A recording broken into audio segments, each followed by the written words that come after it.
mi Padre que está en los cielos. En el norte de Israel actualmente hay una ciudad que se conoce como Banias, la antigua Cesarea de Filipo, donde cuenta la historia bíblica que el Señor Jesucristo llevó a sus discípulos y allí, en aquel lugar donde había un templo pagano, a ídolos, a imágenes, donde había todo tipo de sacrificios y se cometían cosas terribles, allí es donde el Señor le pregunta a sus discípulos: quiero que me digan qué dice la gente acerca de mí. Es increíble ver la cantidad de opiniones diferentes que la gente tenía acerca de la persona, acerca de la figura de Jesús. Unos lo confundían con Juan el Bautista, creían que había resucitado, y Jesús actuaba por medio de los poderes o de la unción de Juan el Bautista. Otros creían que era el profeta Elías, aquel profeta que en el Antiguo Testamento se profetizaba, que dice que vendría otra vez a preparar el terreno para el Mesías. Otros lo confundían con Jeremías o con algún otro profeta. Estoy seguro que si saliéramos por las calles de nuestros países hoy en día y le preguntáramos a la gente: ¿usted qué opina? ¿Quién cree que fue o es Jesucristo? Escucharíamos todo tipo de opiniones, algunas incluso terribles. En aquel tiempo exactamente ocurría lo mismo. Algunos pensaban una cosa, otros pensaban otra, pero solamente de los 12 discípulos, solamente uno, en esta ocasión Pedro, fue el que recibió una revelación de lo alto. Jesús dijo: esto que has dicho no lo has aprendido, no lo has recibido en la casa ni en ninguna sinagoga, no te lo ha transmitido ningún rabino de Israel, sino que mi Padre que está en los cielos te lo ha revelado.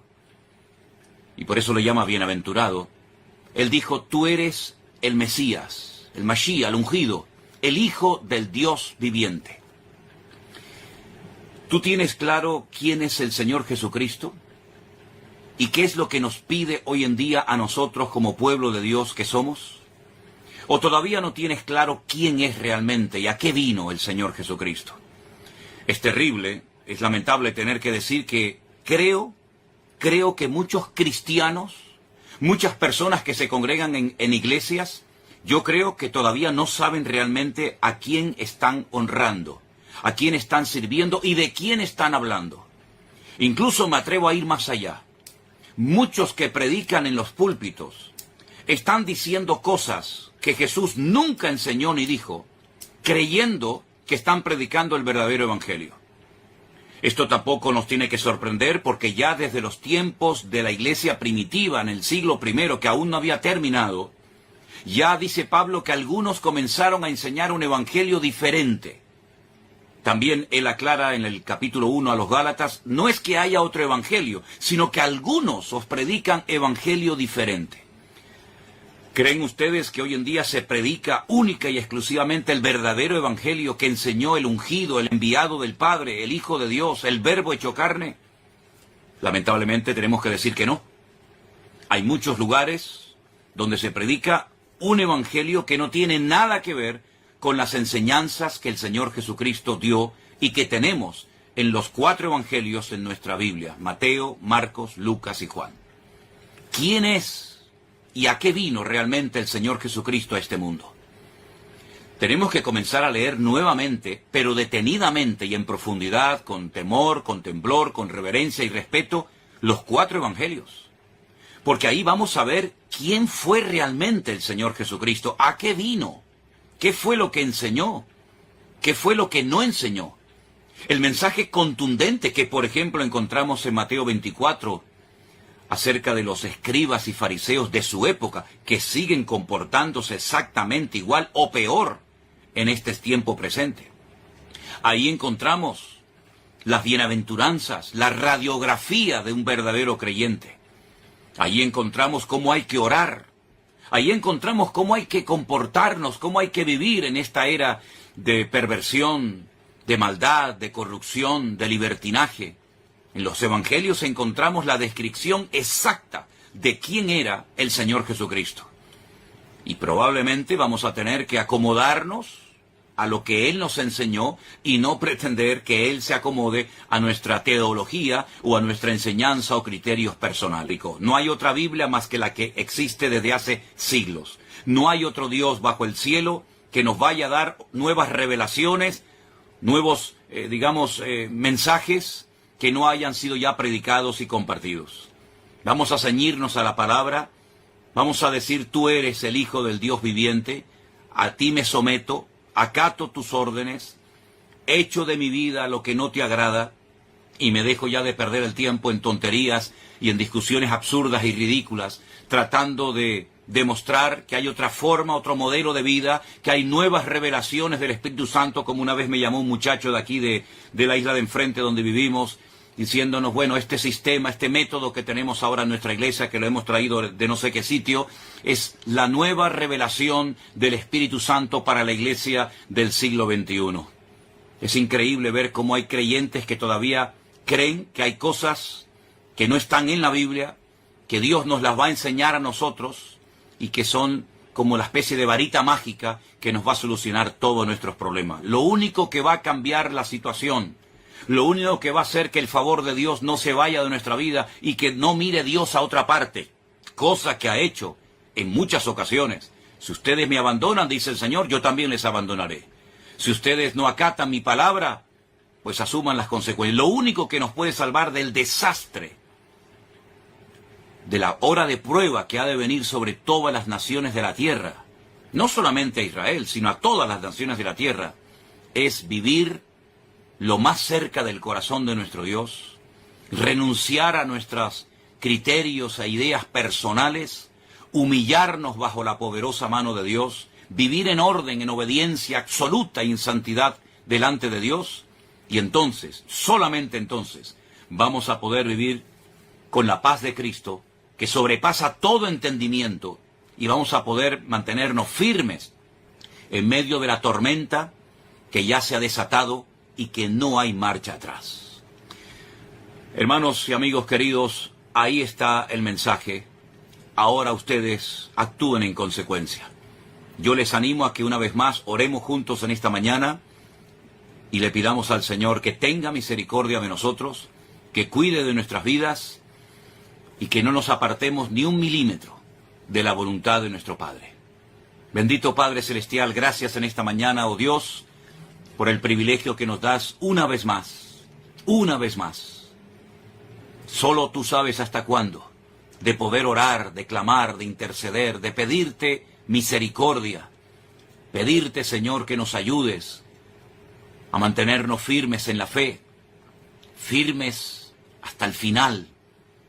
Señor, oramos por nuestros hermanos, por tu pueblo verdadero, por 500 pesetas saltabas como un cabrito.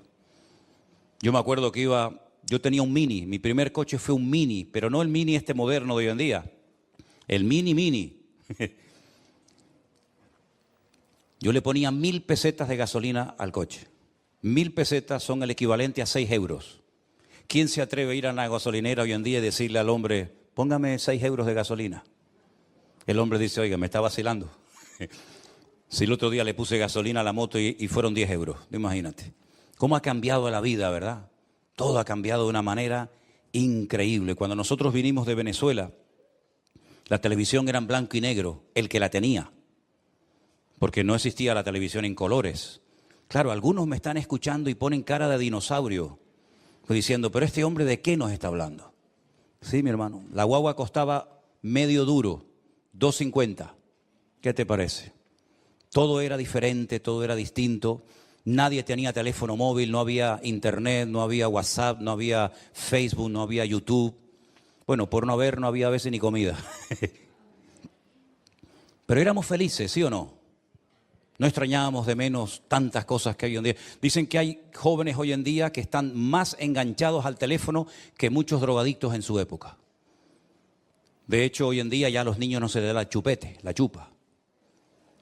Se le da la máquina diabólica directamente y se tranquiliza. Yo no sé si son los colores, los destellos o yo no sé qué, pero la vida ha cambiado totalmente. Pero la pregunta es, ¿y a los cristianos también les ha cambiado la vida? Pues también, mi hermano, también nos ha cambiado la vida. Porque yo me acuerdo hace años cuando yo me convertí y comencé a ir a la iglesia por primera vez en mi vida, allí en Las Palmas, que el cristianismo en aquellos tiempos no era tan complicado. Era algo más sencillo, la gente no se complicaba la vida, no había tantas falsas doctrinas y enseñanzas y herejías raras que vinieron después de los años, ¿verdad? Era todo más sencillo, orar, leer la Biblia, venir al culto, ser feliz, disfrutar con la familia. Luego comenzaron a levantarse doctrinas y pastores auténticos vividores por todas partes. Y uno decía, Dios mío, pero ¿qué es lo que ha pasado con la iglesia? ¿Qué es lo que ha pasado con el cristianismo? ¿Verdad? Es como si todo el mundo se hubiera vuelto loco. Nunca me olvidaré un día cuando cerca de aquí de la iglesia fui a buscar, creo que ya lo he contado en otras ocasiones, estos punteros láser que sirven así para señalar cosas en la pizarra. Eso sí lo conocen, ¿no? Eso sí, ¿no? Y entonces el muchacho que me atendía tenía acento colombiano. Y yo le dije, ¿tú eres colombiano? Me dice, ¿y usted cómo lo sabe? Digo, bueno, conozco mucha gente de Colombia, porque yo soy pastor evangélico y tengo muchos amigos y pastores conocidos allí en Colombia. Entonces me dice, ¿usted es pastor evangélico? Digo, sí. Dice, ¿usted es el que le quita las perras a la gente del bolsillo? Ustedes son los que le roban el dinero a la gente. Digo, tranquilito, que puedo ser tu padre, un repetito. Pero ese es el concepto que este muchacho tenía, que los pastores son los que le roban dinero a la gente.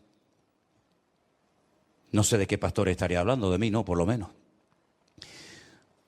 Pero nosotros los cristianos tenemos que estar preparados porque los últimos tiempos, según la palabra de Dios, van a ser tiempos difíciles y tiempos peligrosos. Y sobre todo me dirijo ahora a la juventud, a los que se han casado recientemente o a los que están en perspectivas de hacerlo. Piénsenlo bien, porque cuando tengas hijos y metas a tus hijos en esos colegios donde pasan horas y horas y horas en manos de desconocidos,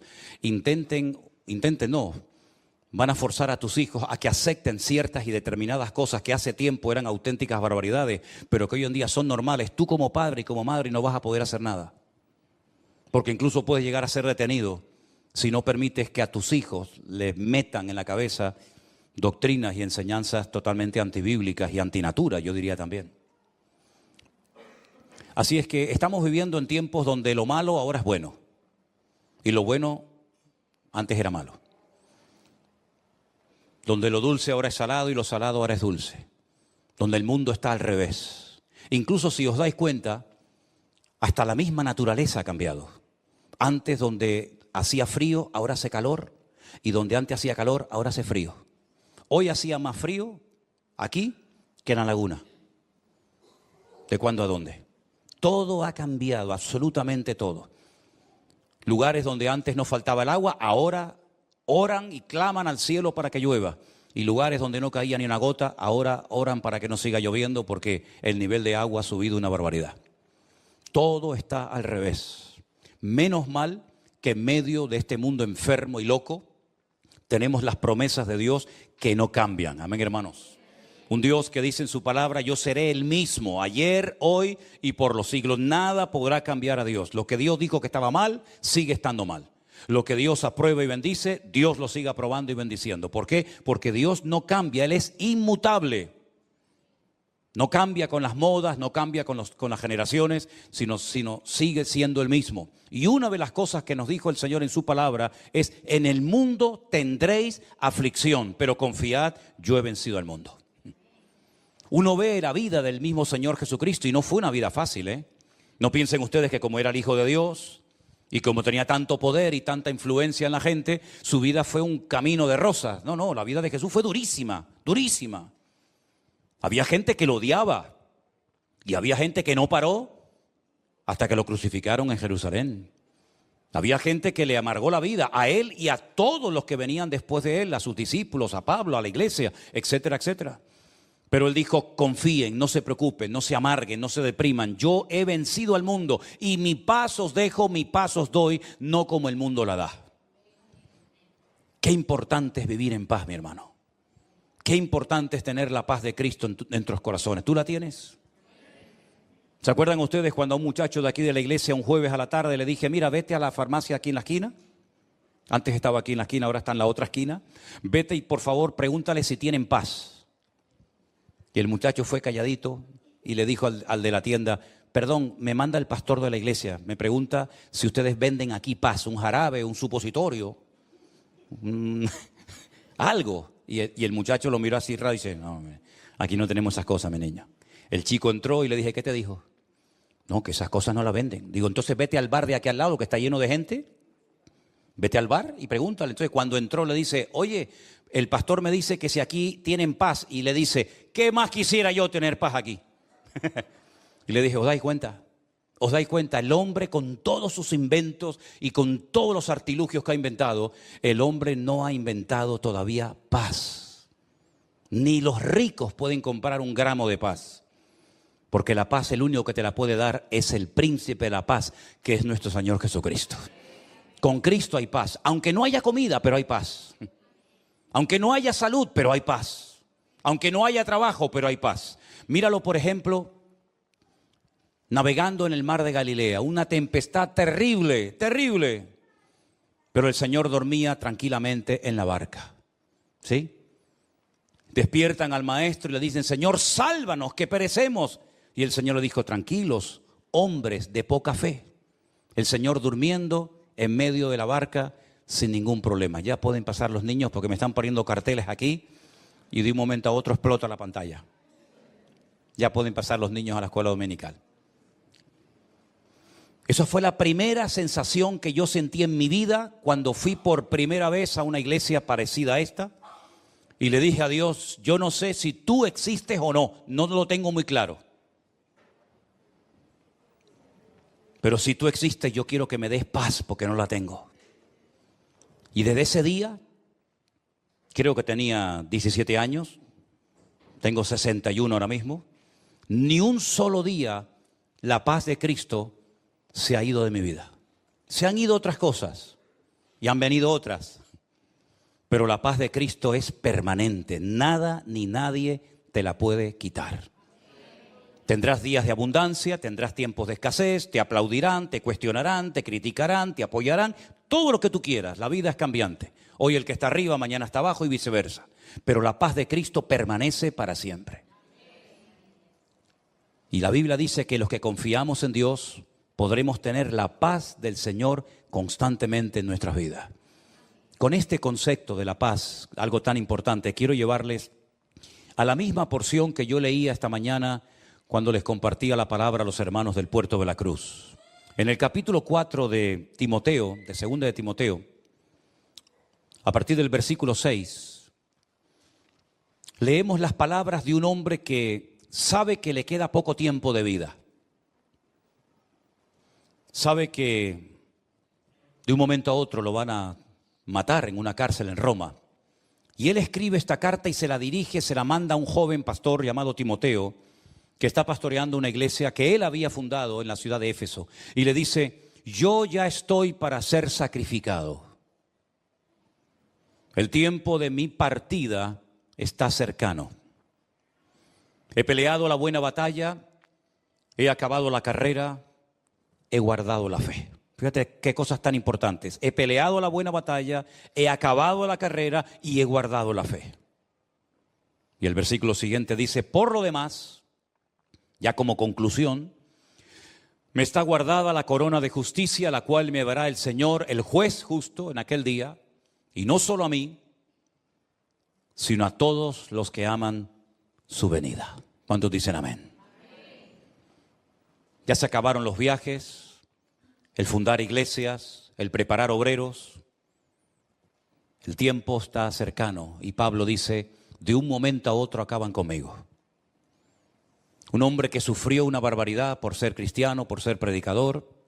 Él había sido un perseguidor de los cristianos, ahora lo persiguen a él. Y él sabe perfectamente de que de un momento a otro su vida se acaba. A mí me llama mucho la atención que hay ciertos personajes, bueno, no dos ni tres, sino unos cuantos, personas de la Biblia que sabían que les quedaba poco tiempo de vida. Incluso hasta llamaban a los hijos y le decían, llámeme a todos los muchachos, llámeme a mis nietos, llámeme a los hijos, porque quiero despedirme de ustedes antes de morir. Y los bendecía, por ejemplo, el caso de Abraham, de Isaac, de Jacob y otros, que sabían que iban a morir. Bueno, me llama la atención sobre todo la vida de Isaac, que dice que está a punto de morir, si le dice al hijo, prepárame 2 cabritos que me voy a morir. No, mandarse 2 cabritos uno solo, y se va a morir, y se come 2 cabritos. Y los bendice, porque sabían que les quedaba poco tiempo de vida.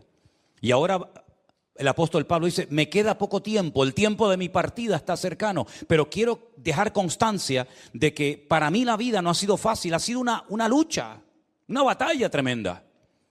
Y he peleado la batalla y he acabado la carrera, no he tirado la toalla antes de tiempo, sino que me he mantenido firme a pesar de las circunstancias hasta el final. Ah, y una cosa muy importante, y nadie me ha quitado la fe que tenía en el Señor. Amén. Me han quitado trozos de piel de la espalda a latigazos, me han humillado, me han criticado, me han perseguido, me han hecho todo tipo de perrería, pero la fe nadie me la ha podido quitar. Tampoco se la pudieron quitar a los jóvenes que llevaron a Babilonia, ¿se acuerdan? Se los llevaron cautivos a Babilonia, mataron a sus padres, les quemaron el templo, les destruyeron la ciudad, etcétera, etcétera, pero no pudieron robarle la fe de sus corazones. Tampoco a José.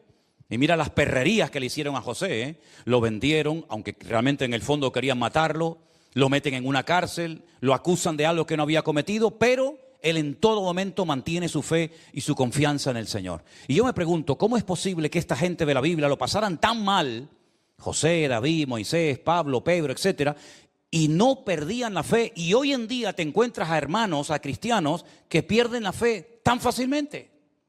¿Cuál era el secreto de aquella gente? Porque parece que cuanto más los torturaban, más fe tenían.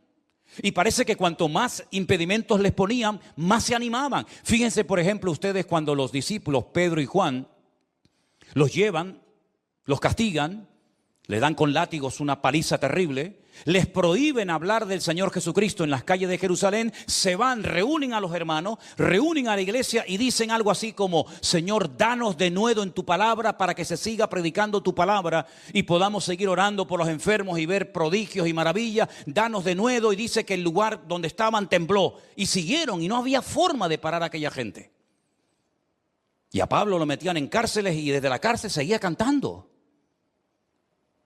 Y tú dices, Dios mío, pero ¿qué tenía aquella generación? ¿Qué tenían aquellos cristianos que a lo mejor no tenemos nosotros?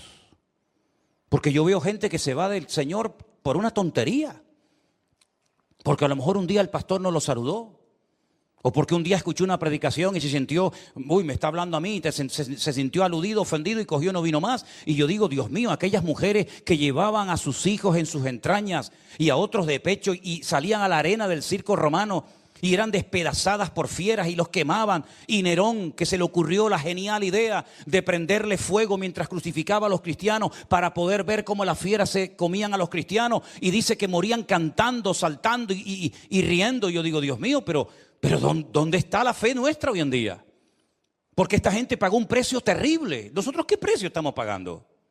¿Qué precio estamos pagando nosotros, cristianos occidentales, cristianos de Europa, por el hecho de ser cristianos, si nadie se mete con nosotros? Mira la iglesia ahora mismo, la puerta está abierta. Aquí no va a venir nadie, que yo sepa, a llevarnos presos, a llevarnos a un campo de concentración, a obligarnos a renegar de Cristo. Nadie se mete con nosotros. No es un delito ser cristiano, puedes venir con la Biblia en la mano o no. Puedes pararte en una calle y decir, oye, que Dios le bendiga, te pueden llamar loco, pero meterte en la cárcel por eso, pues no. Y sin embargo, a pesar de que lo tenemos todo, si nuestros antepasados levantaran la cabeza dirían, pero ¿de qué se quejan ustedes? Si tienen todo, hasta se quejan de lo que tienen. Y a veces tenemos una fe tan endeble, una fe tan emocional, una fe con tan pocas raíces. Me llama la atención que Pablo no solamente le dice a Timoteo que él ha terminado la carrera, ya ha peleado la buena batalla, ya ha mantenido la fe, sino que también hay un momento en el que a Timoteo le dice, y la fe que tú tienes ahora, primeramente habitó en tu abuela Loida, y después tu abuela se la transmitió a tu madre, a Eunice, y tu madre te la transmitió a ti. Hoy en día hay un empeño, y no es malo, pero se queda corto. Queremos darle a los hijos lo mejor, la mejor carrera, el mejor coche, la mejor ropa, las mejores cosas, el mejor estudio. Está bien, yo no tengo nada en contra de eso. Pero ¿y la fe? ¿Se la estás transmitiendo? Porque en la Biblia los padres le transmitían a los hijos el conocimiento de la Escritura. Y las madres la fe a sus hijos. Porque yo dije esta mañana, y estoy convencido de ello, que hay varias formas como puede venirte a ti la fe. Como puede crecer la fe. Por ejemplo, hay un versículo que dice, la fe viene por oír y por oír la palabra de Dios. Lo conocéis, ¿verdad? Ese término, ese verbo, es un término, digamos, polivalente, se puede traducir por oír o por obedecer, que a mí me gusta más. La fe viene por obedecer y por obedecer la palabra de Dios. Es una forma como viene la fe. Pero hay momentos que te viene la fe y tú ni la has pedido, es como un don, como un regalo, ¿no?, que el Señor te da. También la fe es como un fruto. Gálatas capítulo 5 dice, el fruto del Espíritu es amor, gozo, paz, paciencia, benignidad, fe, templanza, mansedumbre. Menciona la fe como parte del fruto, es decir, según tú vas avanzando y tú vas creciendo y tú vas madurando, la fe también va creciendo en tu vida. Pero también hay otro tipo, otra forma como te puede venir la fe, que a mí me gusta mucho esto. Y es por imitación. Por imitar la fe de otro. Por ejemplo, la carta a los Hebreos, cuyo autor no sabemos, dice, imitad la fe. ¿De quién? De vuestros pastores. Ese versículo está en tu Biblia y en la mía también. Imitad la fe de vuestros pastores. Yo quiero tener la fe de este hombre. ¿Cómo reacciona este hombre, esta persona, cuando tiene problemas, cuando tiene luchas, cuando tiene críticas? ¿Cómo reacciona? ¿Cómo se comporta su fe? ¿Qué tipo de fe tiene esta persona? Y dice la Biblia, imítalo. Es como los niños pequeños. Ahora, por ejemplo, estaba mi nieto Adriel por ahí, ¿y qué hacía? Tocaba las palmas. Él no nació tocando las palmas, lo ha visto y entonces copia lo que ve. Y estaba haciendo así, levantaba las manos, no sé a quién, pero las levantaba. ¿Por qué? Porque ve a los demás que levantan las manos. Hacen las cosas por imitación. Pero es que en el mundo espiritual hay cosas positivas que pueden venir a tu vida por imitar. Por ejemplo, cuando yo escuchaba al pastor con el que yo me convertí a predicar, yo decía, yo quiero ser como él. Después prediqué mejor que él, Pero yo quería imitarlo. Y al principio me decían, oye, oímos a Manolo y oímos a este y los dos son iguales, predican igual. Hasta hubo una época que me quería vestir hasta como él. Fíjate tú lo bobo que era. Hasta que uno ya desarrolla su estilo y todo eso, ¿no? Pero era por imitación. Y yo aprendí a orar oyendo a la gente en la iglesia orar, porque me daba mucha vergüenza, mucha vergüenza orar en la iglesia. De hecho, yo decía, no, a mí no me llamen porque me daba mucha vergüenza. Y aprendí a cantar oyendo a los demás cantar. Y aprendí a tocar la guitarra viendo cómo ponía el otro el dedo y yo intentaba ponerlo. Y yo aprendí muchas cosas por imitación, hasta que después ya, lógicamente, uno crece y madura en la vida, ¿verdad? Entonces, si te falta fe, mira a tu alrededor quién es la persona que te puede dar un ejemplo de fe, imítalo a él. Si no sabes cómo orar, escucha cómo oran los demás y tú, más o menos, también puedes aprender. Si te gusta predicar la palabra y no sabes cómo se hace, escucha a los que predican la palabra y mira cómo empiezan, cómo terminan, cómo se van de un tema a otro, cómo buscan la lectura. Es decir, hay cosas que vienen por copiar, por imitar, y ya después no te preocupes, ya después tú tendrás tu propio estilo y tu forma. Entonces la Biblia nos enseña que la fe de Timoteo la tuvo su abuela y se la transmitió a su madre y después su madre se la transmitió a él. Porque esa era la obligación de las madres, no de los padres. Las madres transmitían la fe a sus hijos y los padres el conocimiento. Ahora bien, ¿qué conocimiento le va a transmitir un padre del Señor a su hijo si el padre no estudia ni lee la palabra? Pues le hablará de fútbol, le hablará del Tenerife, le hablará de pesca, le hablará de lo que quieras, pero de la Biblia no puede. Pero bíblicamente el padre transmitía el conocimiento bíblico a sus hijos. Fíjate qué responsabilidad. Y una madre que está todo el día quejándose, todo el día depresiva, todo el día amargada, todo el día gritando, todo el día echándole la bronca al marido, a este y al otro, ¿qué fe le va a transmitir a sus hijos? Ninguna. Pero que tus hijos, ahora que son pequeños y están bajo tu techo, que puedan ver cómo mamá oraba y cómo papá leía la palabra. Y entonces entre los dos se complementaban para producir, permítame el término, un hijo maduro, firme y estable en las cosas del Señor. ¿Te das cuenta? Entonces Pablo felicita a Timoteo por la fe que tenía, pero después la fe tú tienes que desarrollarla y tienes que cultivarla, porque en la Biblia no todo el mundo tenía la misma fe, como tampoco en esta iglesia. En esta iglesia no todos tenemos el mismo nivel de fe. La Biblia dice que había seguidores de Cristo que tenían poca fe. Por ejemplo, te acabo de poner un ejemplo, cuando Jesús calma la tempestad en el mar de Galilea y todo vuelve a la calma. Les dice el Señor a sus discípulos, ¿por qué dudasteis, hombres de poca fe? Y aquel centurión que vino a pedirle ayuda, misericordia al Señor por un criado que tenía enfermo, el Señor le dijo, en todo Israel no encontraba a nadie que tenga tanta fe como este hombre. Es decir, hay muchos niveles de fe en la Biblia. Dice la Biblia que la fe de Timoteo, lo dice textualmente el texto, dice que era una fe auténtica, genuina, una fe no fingida, dice la versión Reina Valera del 60. Es decir, hay muchos tipos de fe. Hay una fe natural. ¿La fe natural qué es? Pues chicos, la fe que tienes cuando te montas en el ascensor con la fe de que no se va a caer. La abuela, una abuela que yo tuve, la madre de mi padre, un día se cayó de una altura muy grande porque abrió la puerta del ascensor y la inercia la llevó y el ascensor no había llegado y se cayó y no se mató de milagro. Y los que nos montamos en avión, ¿usted conoce al piloto cuando va a viajar? ¿Usted sabe si está casado o soltero? Usted va a la cabina y dice, perdón, una preguntita, ¿usted es cristiano o es ateo? ¿Me puede enseñar el carnet, por favor? ¿Me puede enseñar su título? ¿Usted se monta en el avión con la fe natural de que el avión no se va a caer? ¿O usted se montaría en un avión sabiendo que se va a caer? Eso no es fe, eso es ser bobo. ¿No? Hay una fe natural. Y cuando usted coge el coche en la carretera, si yo sé que me voy a matar en la carretera, pues no me monto. Hay una fe natural que todo ser humano tiene. Y cuando uno va por la calle no va mirando a ver si te van a tirar una maceta en la cabeza. Hay una fe instintiva, una fe natural, ¿verdad?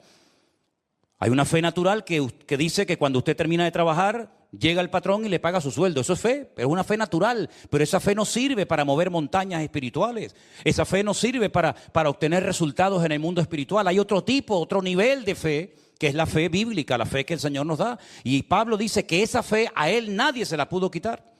Aunque le dieron palos, aunque lo apedrearon, aunque fue náufrago, aunque estuvo en la cárcel, nadie le pudo quitar la fe de su corazón. Porque la fe no estaba fundada en emociones, no estaba fundada en sentimientos, no estaba basada en circunstancias, en hombres, estaba basada en Cristo. Y Cristo es la roca sobre la cual podemos edificar nuestras vidas. ¿Cuántos dicen amén? Si usted no edifica su vida sobre Cristo, ¿sobre qué la está edificando? Podemos tomar buenas decisiones en la vida y malas decisiones. Pero lo importante es decir, Señor, yo tengo un fundamento, yo tengo una roca en mi vida, que cuando vengan los problemas, cuando vengan las circunstancias, yo voy a permanecer firme porque yo sé en quién he creído. Y la fe va... Pero habla de la sabiduría que viene de lo alto, la sabiduría que viene de Dios. Que dicho sea de paso, él dice que si algún hermano en algún momento de su vida necesita sabiduría, porque no sabe qué hacer, pues que la pida el Señor. Pero cuando pida, que pida con fe, no dudando. Y el Señor dice que le dará la sabiduría necesaria para, en fin, para tomar la decisión o para hacer lo que le corresponda hacer. Habla acerca de la lengua, habla acerca de la importancia de las obras. En fin, toca muchos temas y en cierto sentido alguien ha dicho, o algunos comentaristas han dicho, que tiene un estilo parecido a los proverbios del Antiguo Testamento, porque salta de un versículo a otro tocando un tema, tocando otro tema, y a veces parece como que pierde el hilo, pero luego lo retoma. Es una carta muy interesante, es una carta muy bonita. Hay varias personas en el Nuevo Testamento que tienen el nombre de Jacobo o Santiago. El Señor Jesucristo tenía un hermano que se llamaba Santiago. Estaban Santiago los hijos de Zebedeo, estaban Santiago los hijos de Alfeo. Hay varias personas que reciben este nombre. Y en el capítulo 4, él toca un tema que a mí particularmente me ha llamado muchísimo la atención. Y ahora les voy a decir por qué, cuando terminemos de leer la porción. En el capítulo 4 de Santiago, desde el versículo 13 en adelante, la palabra de Dios dice así: vamos ahora, los que decís, hoy y mañana iremos a tal ciudad y estaremos allá un año y traficaremos y ganaremos. Cuando no sabéis lo que será mañana, porque ¿qué es vuestra vida? Ciertamente es neblina que se aparece por un poco de tiempo y luego se desvanece. En lugar de lo cual deberíais decir, si el Señor quiere, viviremos y haremos esto o aquello. Pero ahora os jactáis en vuestras soberbias. Toda jactancia semejante es mala. Y al que sabe hacer lo bueno y no lo hace, le es pecado. ¿Cuántos dicen amén? Si algo creo que todos hemos aprendido en este último año, es que eso de hacer planes a largo plazo como que ya no va.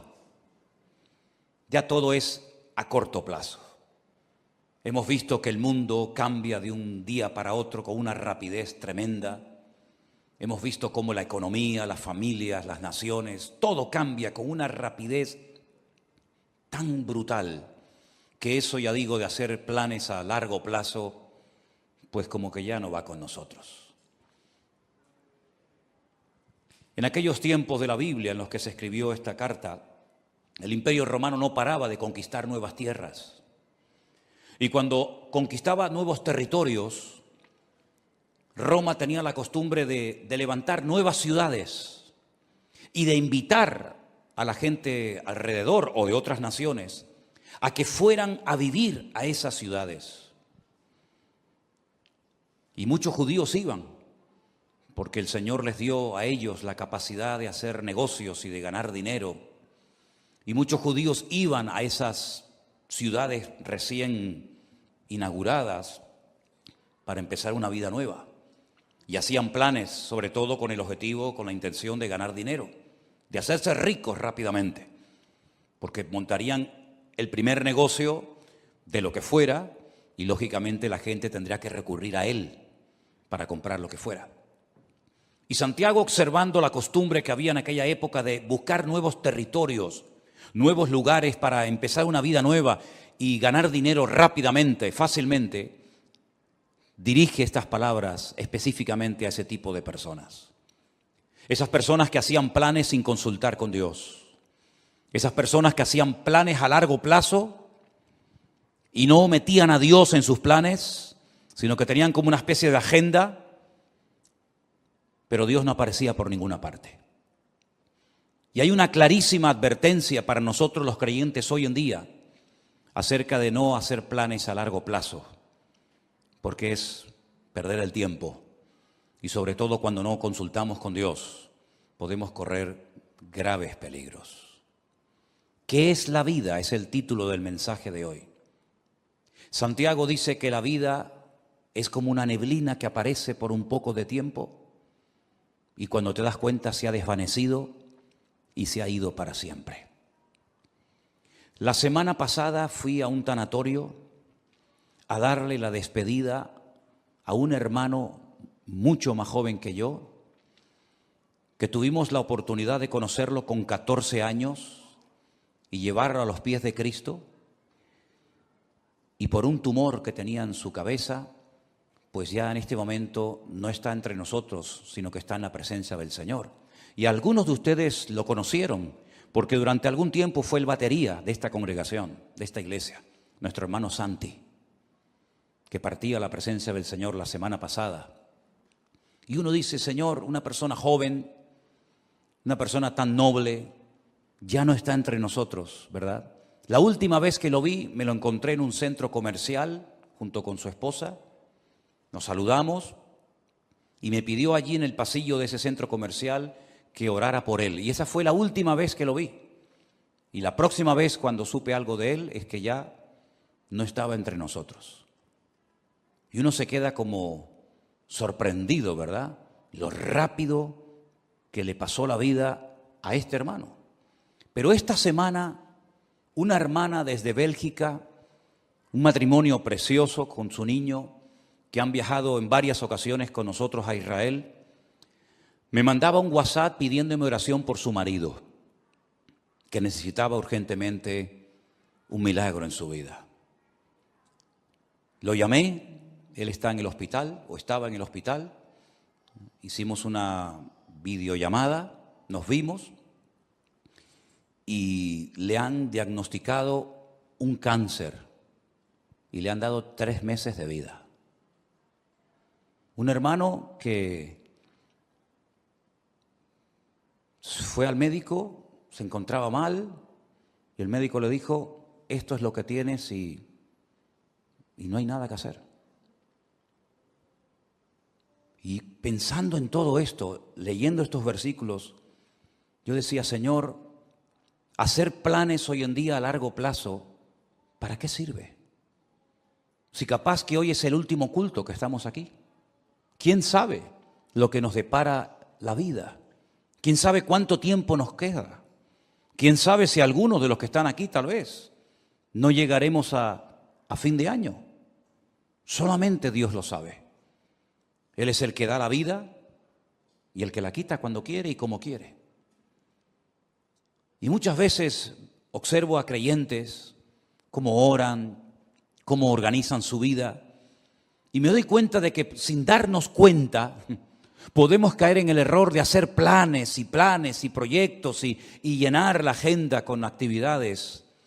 Pero, por supuesto, si Dios quiere, llevaremos a cabo esos planes, porque si Dios dice no, por más que nos empeñemos, no tiene ningún sentido. Estaba leyendo algunos versículos donde Pablo abre su corazón, por ejemplo, a los hermanos de la iglesia de Corinto, y les cuenta sus planes, y les dice, voy a ir aquí, voy a ir allá, y quiero hacer esto, y quiero hacer aquello. Y hay un momento en la carta de Pablo a los Corintios que les dice, iré pronto a vosotros si el Señor quiere. Me impactó mucho esa forma de hablar de Pablo. Yo iré pronto a vosotros, pero siempre y cuando el Señor quiera. Primera de Corintios 4:19. Más adelante en la misma carta dice, porque no quiero veros ahora de paso, pues espero estar con vosotros algún tiempo, si el Señor lo permite. Primera de Corintios 16:7. Un varón de Dios, un hombre con unos dones y unas habilidades ministeriales tremendas, pero él sabía perfectamente que si el Señor no permitía, si el Señor no quería que fuera a Corinto, a Macedonia, a Éfeso, a donde fuera, no iba a ir por muchos planes que tuviera. Y esa es la mentalidad con la que nosotros tenemos que movernos hoy en día. No vamos a hacer planes sin consultar con Dios, porque ya el Señor nos ha demostrado clarísimamente que la vida es muy corta y que eso de hacer planes a largo plazo no tiene ningún sentido. Eso no significa de que vamos a vivir muertos de miedo. Eso no significa de que vamos a estar inactivos y con una inseguridad constante y permanente en nuestra vida, ni muchísimo menos. El miedo no es de Dios. La inactividad no es la voluntad de Dios para nadie. Y vivir con inseguridad constante y permanente, menos todavía. Una cosa es que sepamos que el tiempo está en las manos del Señor y otra cosa es que vivamos con miedo, inseguros, de brazos cruzados. Nada que ver en absoluto. El futuro no está en nuestras manos. No controlamos el factor tiempo. ¿Saben ustedes, hermanos, que hay 533 versículos en la Biblia que hablan acerca de la importancia del tiempo? 533 versículos. Y hay un capítulo casi entero, que es el famoso capítulo 3 del libro de Eclesiastés, donde en 29 ocasiones diferentes Salomón utiliza la palabra et, que es la palabra tiempo. Y él dice que en la vida tenemos que mentalizarnos, estar preparados y reconocer que en la vida hay tiempo prácticamente para todo. Tiempo para morir, tiempo para vivir, para morir, tiempo para sembrar, tiempo para cosechar, tiempo para reír y pasarlo bien y tiempo también para llorar. Y él habla en 29 ocasiones de distintas circunstancias o situaciones en la vida en las que nos vamos a encontrar, porque prácticamente tendremos tiempo para todo. Me llama mucho la atención que Pablo le da mucha importancia al factor del tiempo y llega a decir, aprovechar bien el tiempo, porque los días son malos. También Salomón en esos proverbios, tantos que escribió, hay uno que aprendí hace muchos años que es el 27:1, que dice, no os jactéis del día de mañana, porque no sabes qué traerá de sí el día. No te jactes, como diciendo, bueno, yo controlo el presente, el mañana y el pasado mañana. No te jactes, no hables así, porque tú no sabes lo que va a traer el mañana. El mismo Señor Jesucristo nos enseñó en el Sermón del Monte que no tenemos que estar afanados ni preocupados por el día de mañana, sino que basta a cada día su propio afán. ¿Cuántos dicen amén? Estamos viviendo estos días con mucha expectativa y viendo a ver qué es lo que termina de suceder en este país de Kabul, de Afganistán, cuya capital es Kabul, ¿verdad? Donde hay una especie de calma tensa. Cualquier cosa puede ocurrir en cualquier momento. Fíjense la cantidad de miles y de miles de personas que están desesperadas, tratando de salir como sea de ese infierno. Y creo que fue ayer o antes de ayer, un terrorista suicida se metió en medio de esa multitud y se explotó y murieron 170 personas. Personas que jamás en la vida se les hubiera ocurrido que estando en aquel lugar esperando un avión, una salida, ese iba a ser el último día de su vida. Incluso algunos soldados que estaban ya a punto de salir para su país también perdieron la vida. No somos dueños de la vida, no somos dueños del mañana. Y por eso cada uno de nosotros tenemos que partir de la base de que lo que tengamos que hacer, hágalo pronto, antes de que sea demasiado tarde. También Salomón, que era un hombre que reflexionaba y meditaba sobre tantas cosas, en su libro de Eclesiastés dijo: acuérdate de tu Creador antes de que vengan los días malos, antes de que pierdas la visión, antes de que vengan los dolores, antes de que te quedes ciego, antes de que te vengan los problemas y de la vida, antes de todo eso, acuérdate de tu Creador en los días de tu juventud. ¿Tenemos al Señor presente en nuestros planes y en nuestros proyectos? Una vez escuché una entrevista que le hacían a un famoso cantante, donde decía que tenía su agenda llena para los próximos 5 o 6 años, si no recuerdo mal. Tener la agenda llena para los próximos 5 o 6 años. Y después vino el COVID y todo eso, y seguramente su agenda la tuvo que tirar a la basura. Yo no sé si tú llevas una agenda y unos planes y unos proyectos y unos sueños, pero como no metas al Señor en esos sueños, planes y proyectos, ¿quién te asegura a ti de que vas a poder cumplir con todos tus sueños y con todos tus objetivos? Por eso siempre le digo a la gente: ¿has orado y has consultado con Dios lo que has decidido hacer? ¿O simplemente te has limitado a informar a tus padres, informar a la iglesia, informar a Dios de lo que tú ya en tu corazón has decidido hacer? Esa es una mala costumbre. Por eso Santiago dice que el que sabe hacer lo bueno y no lo hace, está pecando. Y pecamos cuando informamos a Dios de los planes que ya hemos decidido llevar a cabo. Esa no es la actitud de un cristiano maduro.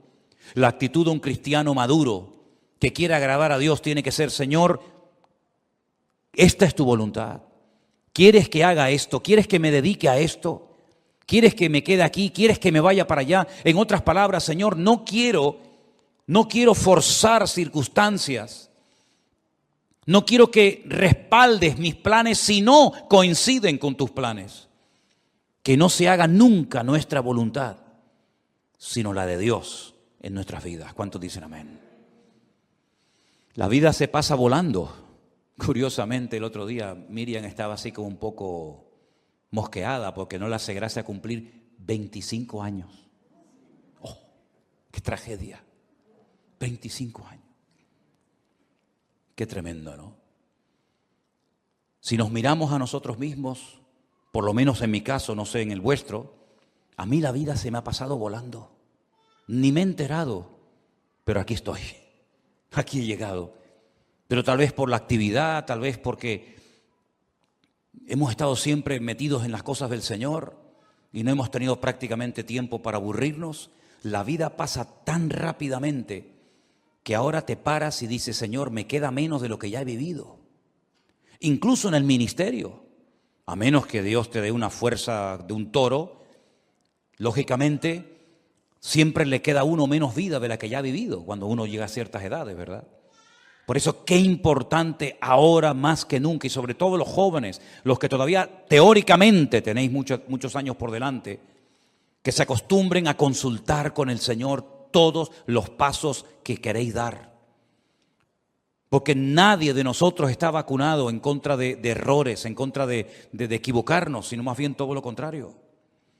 Yo recuerdo pasajes en la Biblia que me han hecho reflexionar mucho, como por ejemplo un día cuando el rey David le comenta al profeta Natán que tiene en su corazón el plan, el proyecto, la idea de construirle una casa a Dios, un templo. Y llega el profeta Natán y le dice, haz todo lo que pongas, lo que sientas en tu corazón, porque Dios está contigo. Y al día siguiente tiene que llegar y decirle, Dios te dice que tú no puedes construir ese templo, sino tu hijo lo hará. ¿Qué había de malo en construir una casa, un templo a Dios? Nada. Pero los planes de Dios no eran que David fuera el que construyera el templo, sino su hijo. Para él su sueño en la vida era construirle un templo al Señor. Además, ya estaban todos los enemigos prácticamente sometidos, derrotados. Todos pagaban impuestos. Había paz en el país, todas las fronteras estaban bien seguras. Era el momento idóneo para comenzar a construir ese templo. Pero el Señor dijo no. Y él se murió con ese anhelo en su corazón de construir esa casa, ese templo al Señor. Pero le preparó todo para que su hijo Salomón lo hiciera. Así son las cosas del Señor. Unos siembran, otros cosechan, unos preparan todos los materiales para la construcción del templo, otros lo construyen. Cada uno de nosotros tenemos que consultarle al Señor si lo que estamos haciendo con la única vida que tendremos, que es esta, porque con la otra vida no contamos en el sentido de que allí no vamos a mandar nosotros, pero con la única vida que nosotros podemos tener un mínimo de voluntad, tenemos que acostumbrarnos a someter todo absolutamente a Dios, para no perder el tiempo, para no encariñarnos, para no entusiasmarnos con cosas, con planes, con lugares, con personas, que al fin y al cabo no entraban dentro de los planes de Dios. ¿Qué sentido tiene invertir mi vida, mi tiempo, mi energía, mis dones, mi juventud en algo para lo cual yo no nací, en algo que Dios no dispuso para mi vida? ¿Qué sentido tiene? Ninguno. Haber perdido mi tiempo, haber perdido mi vida en cosas que no eran de la voluntad de Dios. Sí, habrás ganado mucho dinero, pero dice la Biblia que un hombre, y si ustedes han prestado atención a la lectura esta tarde, fue muy interesante la parábola que el Señor contó. Un hombre que fue prosperado en sus negocios, un hombre que decidió ampliar sus graneros, porque había producido tanto su herencia, había producido tanto su negocio, que dijo, bueno, voy a derrumbarlo todo y voy a construir graneros más grandes. Los derribaré, edificaré mayores, guardaré mis frutos, guardaré todos mis tesoros, todo mi patrimonio. Y cometió una gravísima equivocación. Le habló a su alma, le habló a sí mismo y dijo, alma, muchos bienes tienes guardados para muchos años, repósate, come, bebe y regocíjate. Y el Señor le dice, necio, estás hablando y comportándote como un necio. Tendrás dinero, tendrás mucho patrimonio, tendrás muchas cosas, pero eres un necio. Porque la forma como hablas delata tu inmadurez. La forma como hablas no es de un hombre sabio. ¿Cómo le vas a decir a tu alma que todo lo que has acumulado es para que ahora reposes, comas, bebes y disfrutas de la vida? Si esta noche vienen a buscarte, a pedirte tu alma, ¿qué harás con todas tus riquezas? No te van a servir absolutamente de nada. Absolutamente de nada.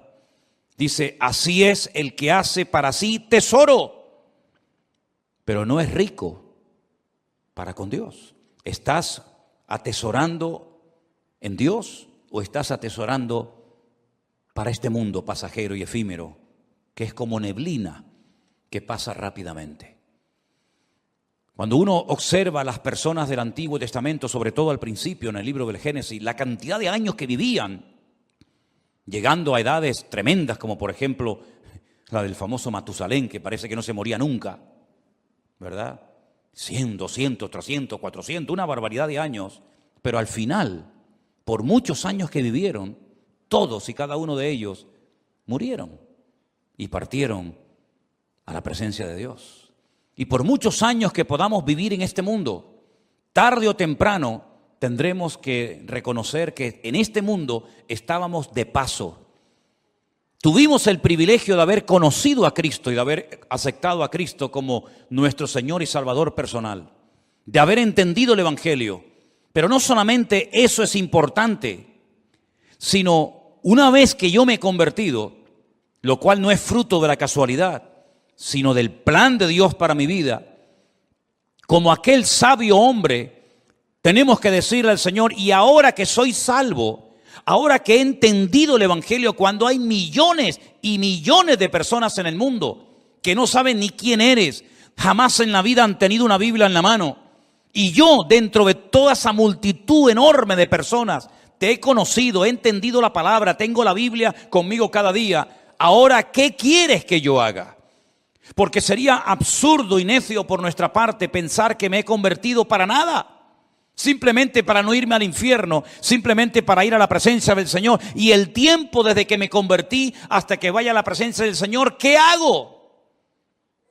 Puede ser que en algunos casos algunos tienen que seguir haciendo y dedicándose a lo que hicieron antes de convertirse, no digo que no. Pero por ejemplo el apóstol Pablo o Saulo de Tarso, recién convertido, tuvo el valor de preguntarle al Señor, ¿qué quieres que haga? Porque teóricamente, lo humanamente, lo lógico hubiera sido volver a Jerusalén, contarle a los que te enviaron que tuviste una experiencia que te cambió la vida y seguir con tu tradición, con tu ley, con tu mundo de rabino, etcétera, etcétera. Pero fue valiente y se atrevió a decirle a Dios, ¿y ahora qué quieres que haga? Y el Señor le dijo, entra en la ciudad y se te dirá lo que debes de hacer. No le habló un ángel, no le habló Dios con una voz audible revelándole el plan para su vida, pero Dios utilizó a un hombre fiel que estaba viviendo en aquella ciudad que se llamaba Ananías. Y Ananías fue, oró por él y le dijo, hermano Saulo, esto y esto es lo que Dios quiere que hagas con tu vida. ¿Tú has tenido esa segunda experiencia? ¿O has tenido solamente la experiencia de haber nacido de nuevo? Gloria a Dios por ella. ¿O has tenido la segunda experiencia de decir, no solamente me convertí, sino que además esperé en el Señor y el Señor me reveló cuál era su voluntad para mi vida? Yo sí la tuve, tanto la primera como la segunda. Le dije una noche al Señor, muy joven, ¿qué quieres hacer con mi vida? Y Él puso en mi corazón y las puertas se me abrieron y las circunstancias se dieron para que yo me preparara. Y en los últimos 40 años de mi vida he estado sirviendo a Cristo, lo cual ha sido la mejor decisión que he tomado en toda mi vida. Y lo que lamento es que no podré tener tal vez otros 40, 50 o 60 años sirviendo al Señor, porque hay tanto por hacer. Hay tantas vidas que aún no han conocido a Cristo. Hay tanta palabra que aún queda por enseñar. Pero gloria al Señor que en la Biblia vemos que uno moría y Dios automáticamente levantaba a otro. Me imagino que para el pueblo de Israel habrá sido una tragedia, una pérdida tremenda el haber perdido a Moisés, porque además ni pudieron enterrarlo, porque se fue una mañana a orar al monte y nunca más volvió, porque dice que Dios lo enterró y nadie sabe dónde Dios lo metió. Y me imagino que algunos habrán dicho, ¿y ahora qué hacemos? El Señor levantó a otro hombre llamado Josué. Amén, hermanos. Y Josué terminó la tarea que Moisés no pudo acabar, que era la de introducir al pueblo de Israel en la tierra prometida y después distribuir la tierra proporcionalmente a todas y a cada una de las tribus de las familias. Y cuando muere Elías, aquel hombre valiente, aquel hombre que Dios usó tanto, alguien habrá dicho, bueno, ¿y ahora? ¿Ahora cómo Dios nos va a hablar si no hay nadie? Claro que había alguien. Dios levantó a un Eliseo. La tragedia fue que cuando murió Eliseo no hubo otro que se levantara como él. Y hoy en día tenemos que partir de la base de que nos complementamos los unos a los otros. Y uno llega hasta un punto y el otro sigue de ese punto al siguiente y así sucesivamente. Y tenemos que pedirle al Señor, Señor, ¿para qué me has traído a este país? ¿Para qué me has traído a esta iglesia? ¿Por qué he conocido este ministerio? ¿Por qué te he conocido a ti? El otro día paseando por la calle, oía a algunas personas hablar y conversaciones y yo decía, Señor, no sé cómo hoy en día hay gente que es capaz de vivir sin Dios. Vidas huecas, vidas vacías, no tienen tema de conversación, siempre hablan de lo mismo. Pones la televisión y llega un momento que dices, Dios mío, me siento como un bicho raro. Todo lo que oigo es como en otra frecuencia completamente diferente a la que nos tenemos que mover los creyentes. Vemos una necesidad tremenda en Afganistán. Bueno, yo no hablo el idioma de ellos ni mucho menos, pero hasta te entran las ganas de decir, Dios mío, me gustaría ir para allá para poder evangelizarles y poder hablarles de Cristo, ¿no? Y como Afganistán hay 20.000 lugares en el mundo donde hay tanta necesidad de tanta gente que no conoce al Señor. Y después, por otra parte, te encuentras a un montón de creyentes aburridos, que no le encuentran sentido a su vida. Creyentes que pasan los días, las semanas, los meses y los años, y cuando no le duele aquí, le duele allá, y cuando no le duele allá, le duele por allá, y siempre soy yo, mi necesidad, mi economía, mi dolor, mi artrosis, mi artritis, mi no sé qué. Y yo digo, pero Dios mío, ¿cuándo nos vamos a dar cuenta de que no estamos en esta vida para perder el tiempo? Sino que estamos en esta vida para cumplir con el propósito por el cual tú permitiste que yo naciera y volviera a nacer de nuevo al conocerte a ti. ¿Qué es la vida? Neblina, lo dice bien claramente la palabra de Dios. Es una neblina. Cuando te das cuenta, llegas a los 25, a los 30, a los 40, a los 50, a los 60, a los 70, a los 80, y vamos a parar ahí. Y uno dice, ¿y qué son 80 años? ¿Qué son 90 años? Me acuerdo un día fui a ver a mi abuelo en los últimos días ya de vida que le quedaban. 106 años tenía en ese momento cuando hablé con él, y se me queda mirando y me dice, ¿y yo por qué vivo tanto? ¿Por qué vivo tanto? No me muero nunca, me dice.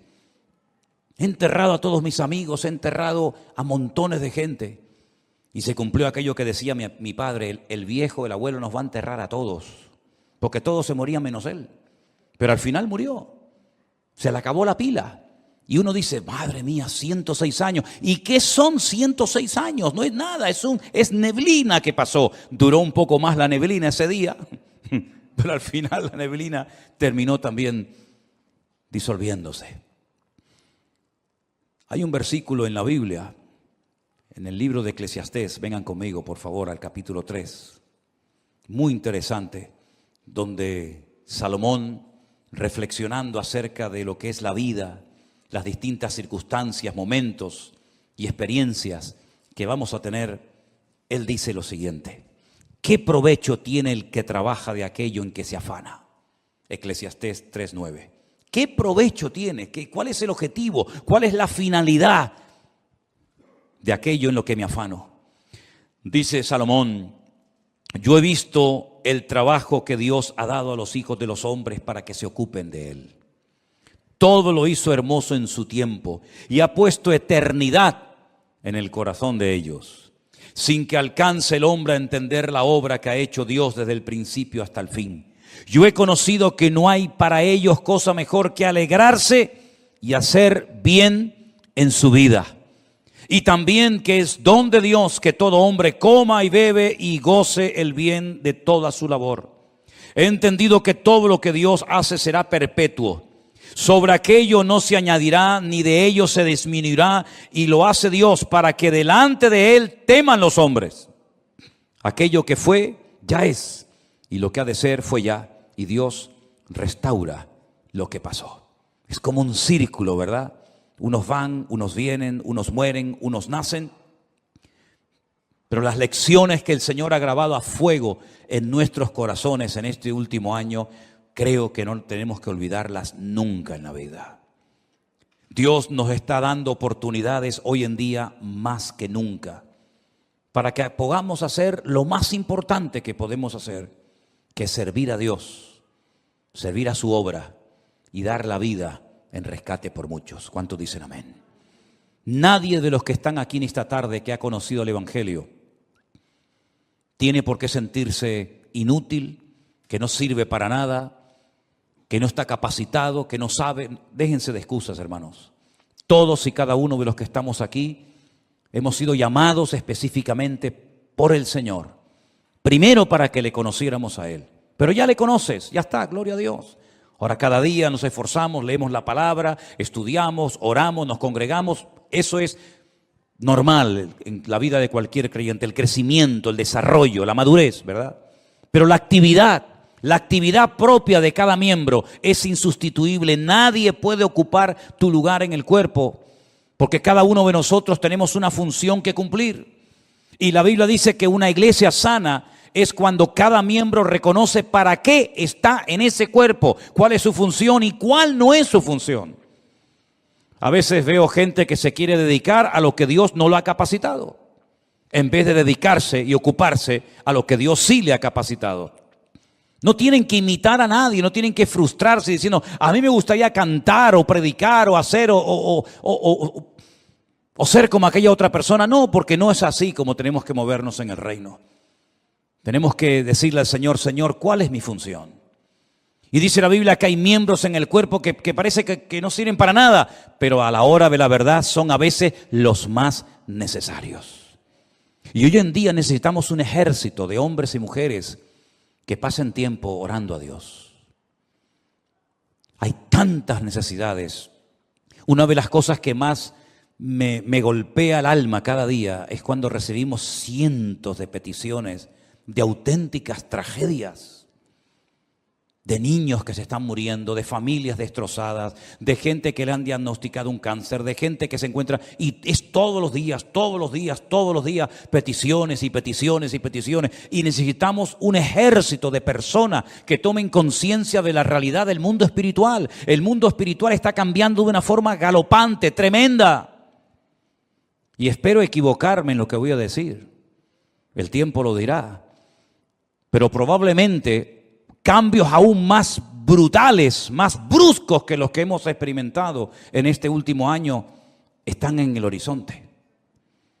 Desde hace años, simplemente para ponerles un pequeño ejemplo, desde hace años Israel viene advirtiendo al mundo del peligro de que una nación árabe se haga con armas atómicas. No hay ninguna nación árabe hoy en día en el mundo que disponga de armamento nuclear, ninguna. Pero hay una que Israel viene años diciendo están preparándose para tener su armamento nuclear, y me refiero concretamente a Irán, la antigua Persia. El Estado Mayor del Ejército de Israel acaba de anunciar hace unos días algo que muchas veces no aparece en los medios de comunicación, que en menos de 2 meses se calcula que Irán ya puede tener su armamento nuclear preparado y dispuesto.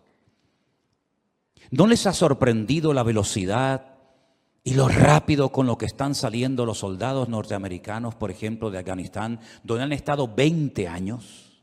¿Por qué tanta prisa? ¿Por qué tanto apuro? Parece que hay que salir ya. ¿No lo podían haber hecho hace años de una forma más escalonada, mejor organizada? ¿Por qué tanto prisa? Porque Estados Unidos no puede permitirse el lujo de tener a 400,000 soldados en un país haciendo prácticamente nada, sabiendo lo que se viene encima. Israel se está preparando para atacar Irán. No puede esperar que Irán le ataque, porque si Irán le ataca, lo destruye. Israel tiene que pegar primero para no ser destruida. Si en los próximos meses, como se comenta, Israel decide atacar Irán porque sabe que le queda poco tiempo, menos de 2 meses, para decir vamos a por ellos, el mundo va a cambiar completamente. Por eso cuando veo a creyentes hablando de vanidades, de modas, de cosas ridículas y absurdas, yo digo, pero no son conscientes de la que se nos viene encima. Si este hecho, que espero que se dilate en el tiempo, se va a llevar a cabo en los próximos meses, nuestra vida va a cambiar para siempre. Y puede ser el inicio perfectamente de una tercera guerra mundial, donde se van a utilizar una serie de armas que no se han utilizado jamás, y donde los bloques bien posicionados, los chinos, los rusos, los árabes, Occidente, Oriente, ya cada uno sabe dónde colocarse y qué fichas mover en el tablero. Por eso lo que tengamos que hacer, queridos hermanos, vamos a hacerlo pronto, porque el tiempo se acorta y no hay tiempo que perder. Y la palabra del Señor nos enseña que Cristo viene pronto, pero antes de que el Señor venga, dará un tiempo de gracia para que el hombre conozca el Evangelio. Pero dice, ¿cómo creerán si no hay quien les predique? No tenemos que decir que no ha habido personas que se han convertido, vamos a decir, entre comillas, solas. Sí, hay algún caso por ahí, sí. Alguna persona que se compra una Biblia, que viene a una iglesia, sí, pero son los menos. El sistema de Dios es que la iglesia se ponga las pilas y predique el Evangelio a tiempo y fuera de tiempo. Y la Biblia dice que antes de la venida del Señor habrán una serie de señales que ya se están dando y que probablemente muchos de nosotros las veamos y por lo tanto ya no hay tiempo que perder. Sé sabio con la utilización de tus recursos económicos. Sé sabio. Sé sabio con tu tiempo. Organízate de tal manera de que tengas tiempo para estudiar las profecías, para prepararte, para servir al Señor. Y mira, y cualquiera, sea pastor o no sea pastor, lleves un año, lleves poco tiempo, cualquiera puede ir a una librería cristiana y comprar 100, 200 Nuevos Testamentos, Biblias, y salir por el barrio un día y regalárselas a esos jóvenes que están ahí en la calle, o al señor este que está en el bar que saludas todos los días. Cualquiera de nosotros puede acercarse a una persona y decirle, oye, mira, quiero regalarte algo que te va a venir muy bien, un libro, una Biblia, un Nuevo Testamento, invitarlo un día al culto, darle una tarjeta, que hay cientos de tarjetas todavía por ahí sin repartir, donde aparece la página web de la iglesia, los canales de Facebook y de YouTube, para que puedan escuchar la palabra de Dios. ¿Sabes cuántas miles? Y ya puedo hablar de miles, ¿Sabes cuántas miles de personas viendo las redes sociales se han reconciliado con el Señor y han conocido a Cristo como su Señor y Salvador personal en este último año? Es incontable el número. Es incontable. Me decía uno de los colaboradores que tenemos en Centroamérica, en Costa Rica, y dice, pastor, es imposible controlar esto, ya perdimos el control. Ya ni siquiera los grupos de WhatsApp nos sirven porque ya hemos llegado a un límite en el que ya ahora tenemos que comenzar a meter a la gente en otros sistemas porque ya el WhatsApp se nos ha quedado corto. Cientos y cientos y cientos y cientos, miles de personas. Me decía Priscila el otro día, que es una de las que atiende los correos, un promedio de 100 y pico correos cada día, ¿sí o no? Necesidades, peticiones, vengan para aquí, queremos bautizarnos, queremos casarnos, queremos abrir una iglesia, queremos que nos visiten todos los días, todos los días, todos los días. Por eso, mis queridos hermanos, no hay tiempo que perder. ¿Qué es la vida? Es neblina que se pasa, pero mientras estemos con vida, podemos ser útiles en las manos de nuestro Dios. Si usted se quiere dedicar a sus cosas sin tener en